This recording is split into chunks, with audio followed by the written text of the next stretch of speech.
Hello বন্ধুরা, সকলকে জানাই শুভ ধনতেরাসের অনেক অনেক শুভেচ্ছা। অনেকদিন হলো নিজের ভয়েসে কোনো ভিডিও দিতে পারিনি, তো আজকে হলো ধনতেরাস। আর আজকে আমি এই মা লক্ষ্মীকে আর গণপতিকে ঘরে নিয়ে এসেছি। তো তোমরা দেখতে পাচ্ছ, ছবিতে তো দেখেই নিয়েছো। আর এই যে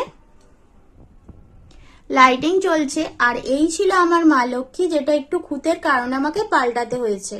তো এনাদেরকে নামিয়ে আমি এই মা লক্ষ্মী আর গণেশকে প্রতিষ্ঠা করেছি আজকের দিনে।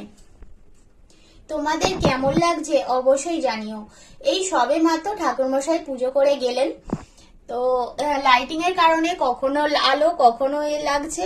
তো অ্যাডভান্স সকলকে শুভ দীপাবলির অনেক শুভেচ্ছা রইল। অনেকদিন নিজের ভয়েসে ভিডিও দিইনি, তো আজ আমার মা লক্ষ্মীর সাথে একটা ভিডিও। আশা করি আজকের মতন সবার বাড়িতে মা লক্ষ্মী একেবারে অচলা হয়ে থাকবেন সব সময়। আর এরকম ভাবেই যেন সবার বাড়িতে সুখ সমৃদ্ধি ও ধনসম্পদ ও স্বাস্থ্য ভালো থাকুক, সকলের কাছে এটাই কামনা করব মায়ের কাছে।